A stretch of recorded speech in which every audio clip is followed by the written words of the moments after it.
Estamos recebendo aqui nos estúdios da Rádio Panorama FM as representantes da Faculdade Venceslau Braz. Eu cumprimento aqui a enfermeira Mirtes Patrícia. Mirtes, bom dia, bem-vindo ao Conexão Itajubá.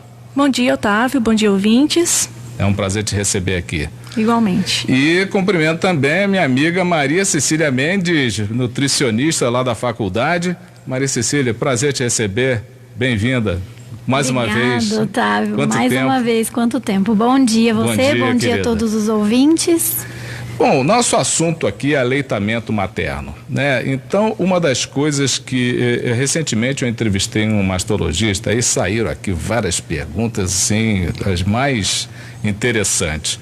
Mas eu gostaria de saber algumas coisas básicas, principalmente voltado para as mães de primeira viagem. Tudo bem que a avó chega lá, a mãe chega e também orienta, mas uma preocupação que imagino que tenha na cabeça de algumas mulheres que vão ser mães, e eu conversei com algumas assim que não são mães ainda, e uma das perguntas que elas me fizeram foi a seguinte: toda mãe produz leite? Toda mulher produz leite quando chega lá a época? Mirtes? Sim, Otávio, a gente sabe hoje que existe algumas mães que têm dificuldade em produzir leite, mas nós lá no banco de leite, a gente tem como estimular as técnicas, né, para poder a mãe estar produzindo leite. Algumas podem ter dificuldade, mas a grande maioria produz leite, né, com a vinda do parto do bebê, com a questão dos hormônios. Pois é, o leite o leite é um hormônio. O leite, ele é uma secreção. Sim. Ele é estimulado a produção, sim, a descida dele por hormônios. Os hormônios é que fazem a produção. Isso, os hormônios que dão os estímulos de produção e liberação do leite para o bebê. Por isso é importante que o bebê sugue o peito da mãe para estimular esses hormônios. Mas então, voltando à pergunta, existe a possibilidade da mulher, sendo mãe, ter dificuldade na amamentação? Sim, às vezes pode acontecer. Então, lá no banco de leite, a gente tem como estar ajudando essa mãe que tem dificuldade. Mas, ou seja, ela pode ter dificuldade, mas todas elas acabam produzindo. Acabam produzindo. Então, é questão de, né? Uma instrução. Isso, uma questão hormonal, de como esses hormônios vão ser ativados. Quer dizer, é uma coisa assim, natural, né, Cecília? Mas tem alguns macetes, não é isso? Sim, sim. É porque o que acontece? Pra gente dizer que uma mãe não é capaz de amamentar, a gente tem que tentar de todas as maneiras, com todas as técnicas, com todas as possibilidades. E aí a gente pode até falar, depois de esgotada todas as possibilidades, fala, olha, você realmente tem uma produção de leite muito baixa, isso não é o suficiente. Mas até que essa resposta seja respondida, né, digamos assim, a gente precisa avaliar de todos os ângulos, estimular de todas as maneiras, inclusive com técnicas nutricionais, né, também de sucção do bebê. Então, tem muitas coisas que a gente pode fazer. Eu pergunto para você, já que você é nutricionista, a alimentação da mãe, o que a mãe ingere? Então, um momento, deixa eu acabar. Tá. Cerveja, pinga, droga, cigarro, isso tem interferência na amamentação? Direta. Assim como aquilo que ela consome também, ele passa, seja alimento, ou seja droga, ou seja álcool, né? Passa para o leite do bebê. Então, Mirtes, você pode, uma mãe que sei lá, que é por uma desgraça da vida, caiu no vício de uma droga qualquer, ela pode estar gerando uma criança viciada a partir do leite que a criança ingere? Sim, Otávio, como a Cecília falou, essa substância vai ser passada pelo leite. Então, toda a mãe que tenha uma situação dessa, ela tem que ser avaliado, né, lá na maternidade, para ver se essa mãe vai ser liberada ou não para estar amamentando. Também tem isso, tem, né? Isso. Ela pode não ser, ela pode não poder amamentar. Acontece. Existem alguns casos, né, que a mãe não pode amamentar. No caso, por exemplo, de uso de drogas, uma mãe que tem umas determinadas doenças que não são compatíveis com a amamentação. Também tem isso, né? Tem doenças que podem ser transmitidas através do leite. Isso, tem todo um cuidado específico, né? Que é verificado principalmente durante o pré-natal. Vamos falar rapidamente sobre que tipo de doença que pode ser transmitida através do leite. Porque para algumas pessoas existe esse, vamos chamar de mito, de que o leite é uma coisa puríssima, que não tem nada, é um dom de Deus e por isso não é contaminado em hipótese alguma.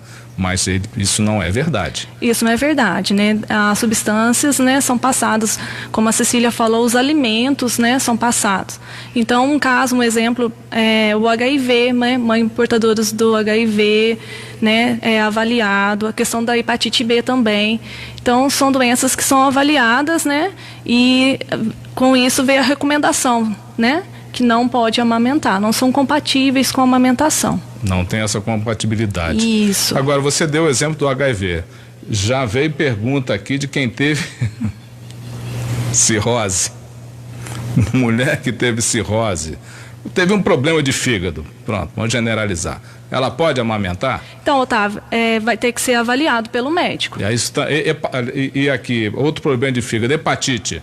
A hepatite é uma situação que, a hepatite B, no caso, é uma situação que, de princípio, tem que ter um cuidado especial com a amamentação. Agora vai uma por uma. Dengue. Todas as doenças, vamos falar de forma geral, então, tem que ser avaliado.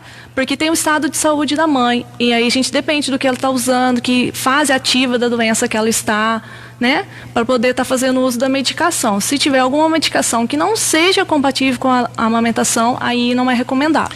Então existe uma questão, vamos voltar à questão primeira, que nem toda mãe produz leite suficiente. Sim. Ela tem dificuldade para amamentar, mas ela pode não ter leite suficiente para a criança. Pode acontecer em alguns casos. Lá no banco de leite, né, nossa experiência, aparece, às vezes, algumas mães com essa dificuldade de produção. Igual a Cecília falou, nós temos as técnicas, né, a gente faz a avaliação e estimula. Até hoje a gente conseguiu estimular essas mães que apareceram com dificuldade, elas conseguiram fazer uma amamentação eficaz. Outra questão. Existe excesso? Já que tem falta, tem excesso? Existe excesso. Outra alternativa que a mãe pode ter é procurar o banco de leite com relação a isso. Existe excesso, ela pode fazer uma retirada desse excesso de leite. Inclusive, basicamente toda mãe passa por essa fase da pojadura, que é a descida do leite, e pode ocorrer de ficar o excesso de leite no peito. E tem que ser cuidado. Cecília, me diz se é lenda ou se é verdade. Tem mulheres que não podem rir, as mulheres que têm excesso não podem rir, que começa não é vazar, que é uma expressão feia, mas começa a sair leite, ou não podem chorar, que começa a sair leite. Isso é fato? Isso acontece? Isso é lenda? Eu desconheço, mas eu creio que possa sim. Pode, pela ação do organismo, né? Uhum. E aí ele começa a descida do leite. O Mirtes, amamentar traz desconforto? Otávio, se a criança estiver fazendo uma pega incorreta, né, os fatores... Uma pega incorreta. Quando a criança vai ao peito para mamar, ela abre a boquinha, a bocanha, né, e faz a sucção.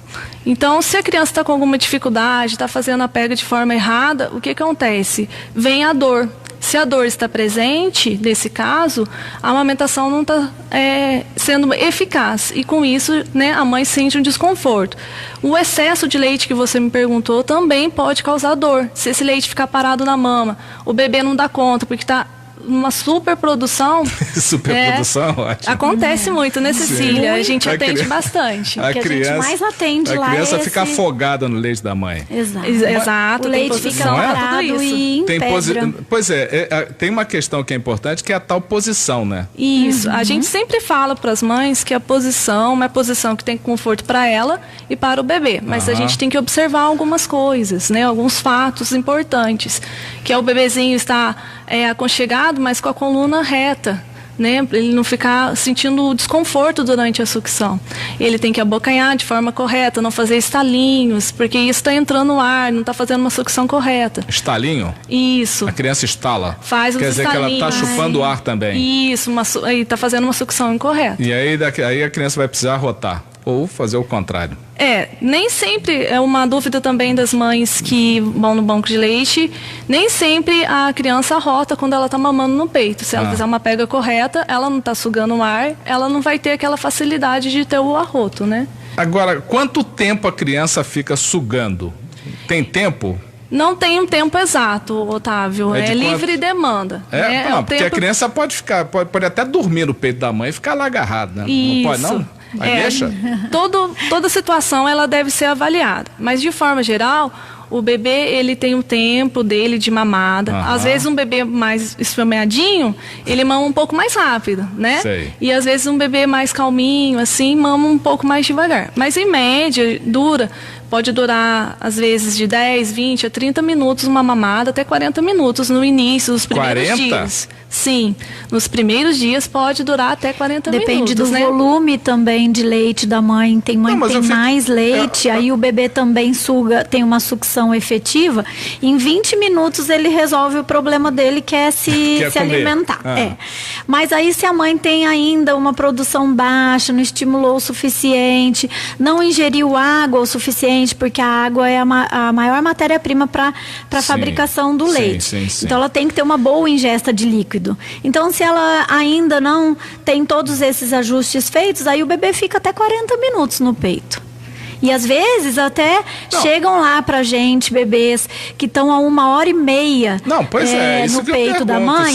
Aí a gente ajusta para menos, porque senão o bebê passa a perder peso, porque ele fica muito tempo sugando. Aí ele pode perder peso ou não ganhar. Agora, como é que é esse ajuste? O que você faz? Você puxa a criança do colo? Otávio, como a gente falou, é um conjunto, né, que a gente avalia. Não, eu quero saber o que é o ajuste. Então, aí conforme for, às vezes é uma pega incorreta, por isso que ele está demorando mais tempo para sugar o peito e esvaziar. Então a gente corrige essa pega para que ele consegue fazer a sucção da mamada dele com menos tempo. Mas eu perguntei sobre o tempo porque eu imagino se existe a possibilidade de uma criança, ela tá mamando, acabou, pá, já está saciado, mas ela gostou de ficar ali que nem uma chupeta e fica lá. E aí? Então, aí faz o ajuste? Faz ajuste. A gente ensina a mãe a sucção efetiva, porque ela é forte, participa toda a musculatura da face, né? E quando é só o chupetar, a gente fala que está chupetando, que é a sucção mais fraquinha. Realizou a mamada nutritiva, que é essa sucção mais forte, né? E a mãe vai observar se ele está fazendo a mamada não nutritiva, que é a sucção mais fraquinha, chupetando. A partir desse momento, ela já pode fazer a retirada dele do peito se a mamada já passou de 40 minutos, está indo para 1 hora. Até que idade a criança deve ser amamentada? Exclusivo, leitamento materno até 6 meses e depois com complementação até 2 anos. Quer dizer, a criança passou de 6 meses, quer continuar mamando no peito, tem que fazer o ajuste. O ajuste é a introdução alimentar, né? Porque assim, até o 6º mês... Não, mas ela pode continuar? Ela pode e deve. Isso, até pelo menos os 2 anos de idade. 2 anos só mamando? Isso, tem criança que até muito mais. Aí assim, até os 6 meses, aleitamento materno exclusivo. O que significa isso? Significa que a mãe dá só o peito para o bebê em livre demanda, sem precisar complementar nem com água. Aí com 6 meses, né, o bebê estando pronto, apresentando todos os sinais de prontidão, de interesse, aí a mãe vai iniciar a introdução alimentar e vai até os 2 anos complementando com o leite materno. Chegou nos 2 anos, aí é um momento em que os dois estejam confortáveis de parar. Tem criança que mama até os 3, aos 2 anos e meio, tem mãe que não consegue levar isso até os 2 anos, então vai até 1 ano e meio, 1 ano e 7 meses. Então é muito entre os dois, né? E o momento de parar também é sempre dos dois. A mãe querendo parar ou o bebê querendo parar, ou os dois. O momento é somente dos dois, não de familiares, nem de palpiteiros, né? Digamos assim. Marido. Esse bebê tá muito grande. Ele vai estar na faculdade, vai estar mamando ainda. Agora, ou outros vou fazer 2 perguntas tipo. Aqui. Uma, sim, que já foi feita numa outra oportunidade, e de preocupação estética. Uma, mulher que tem prótese pode amamentar? Mirtes. Otávio, sim, a mãe que tem prótese, ela consegue amamentar. Meteu aquele silicone quando tinha 20 anos lá, que, quero ficar com o peito grande, aí pode. Isso, pode amamentar. A gente tem casos que a gente acompanha lá no banco de leite que a gente conseguiu, sim, estabelecer a amamentação eficaz. Mas é uma questão a ser avaliada também. É? O que aconteceu durante essa cirurgia? Foi retirada alguma estrutura que está relacionada à amamentação? Foi preservado? Então a gente faz uma avaliação, né, durante a consulta de enfermagem e questiona essa mãe com relação a como foi feita a cirurgia, o que foi dito para ela pelo cirurgião. E aí a partir desse momento que a gente traça os objetivos para estabelecer uma amamentação eficaz. Cecília, essas informações todas são prestadas lá no banco no banco de leite lá da faculdade? Sim, todas as informações. A gente até aproveita esse canal tão importante, né, para avisar as mães que ainda ou estão gestantes ou mamãe de primeira viagem ou até mesmo, né, que já tem o filho em idade de introdução alimentar. A gente tira essas dúvidas. É só ligar lá pra gente na faculdade de enfermagem, né, na Venceslau Braz, no telefone 36220930 e conseguindo, a gente conseguindo falar com ela, de repente a gente consegue até por telefone sanar a dúvida dela. Agora ela pode ir lá? Agora ela pode ir lá, os atendimentos são todos gratuitos, inclusive a gente tem atendimento pediátrico lá, nós temos a doutora Eliana Sintra lá conosco, fazendo parte da equipe, né? Então a gente faz atendimento nutricional para gestantes que estão com gestação de risco, né? Mães gestantes diabéticas com perigo de eclâmpsia. Então a gente também atende lá no banco de leite. A gente dá orientação antes do bebê nascer sobre amamentação, sobre alimentação. Atendemos a mãe também que está com alguma intercorrência mamária dessas que a gente falou, né? Com o peito dolorido, que está com produção. Na verdade, aleitamento alta. materno dá uma série, né? Dá uma temporada com vários episódios. Exatamente. Né? Então já estão convidados a voltar aqui. Obrigada. Não, para o segundo episódio da nossa temporada, aleitamento materno, porque são muitas as questões. Sim. Muitas. Mas se ela tiver alguma coisa, pode chamar a gente lá no banco de leite. Repete o telefone, Cecília. 36220930.